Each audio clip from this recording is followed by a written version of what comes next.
Every gardener knows the feeling. You plant a seed, water it carefully, and a tiny green shoot appears.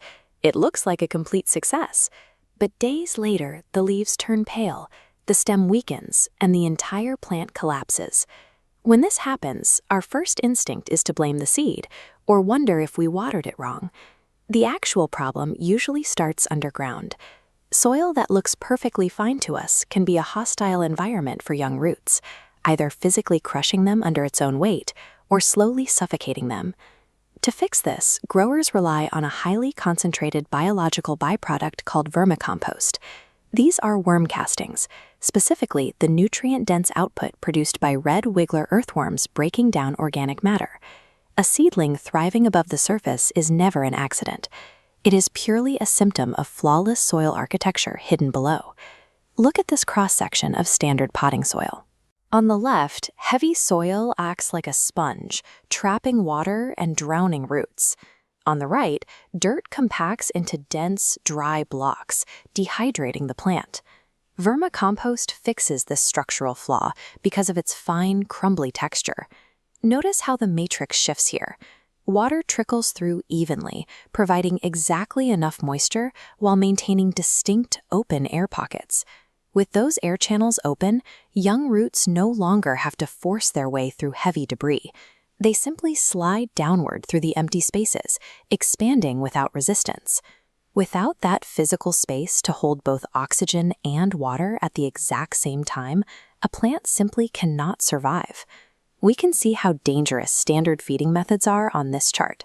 That sharp line spiking violently upward represents a synthetic fertilizer. It floods the soil with chemicals all at once, causing fatal chemical burns. Now look at the gentle wave stretching out below it. That is the mechanical function of vermicompost. It acts as a slow-release system, feeding the plant continuously without overwhelming the environment. Over days and weeks, it provides a steady, measured drip of essential elements, exactly when the plant asks for them, including nitrogen, phosphorus, potassium, calcium, and magnesium. Young plants don't require aggressive feeding to grow. They need consistent, gentle support to build their structural integrity over time. In their first few days, roots are incredibly fragile. They are easy targets for fatal soil-borne pathogens, like the ones that cause damping-off disease.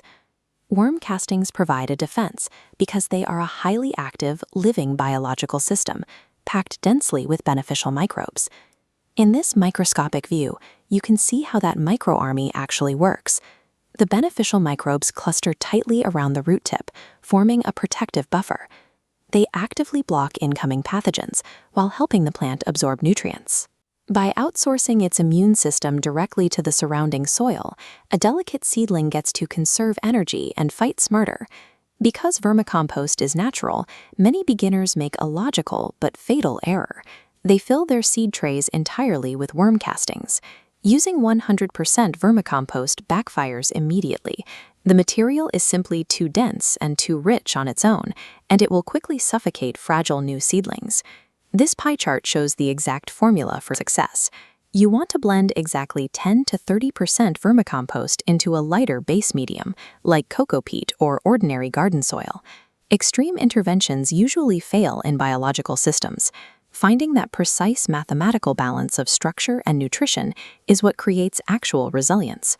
If you set up 2 seed trays, one using ordinary poor soil and the other using that 30% vermicompost blend, the results are obvious within 2 weeks. This side-by-side comparison tells the whole story. The seedling on the left, raised in ordinary dirt, is pale and thin. On the right, the vermicompost seedling has thick stems, deep green leaves, and an aggressive, expansive root system beneath it. That early strength translates directly into long-term economic payoff. Stronger seedlings suffer less transplant shock, recover faster when moved, and ultimately yield much larger harvests. Zooming out, this entire process relies on a perfectly efficient zero-waste engine. Kitchen scraps feed the worms feed the soil feeds the plants, and the plants feed families. The healthiest gardens don't rely on expensive tools or complex chemicals. They are built on an understanding of the invisible biological machinery operating quietly beneath our feet.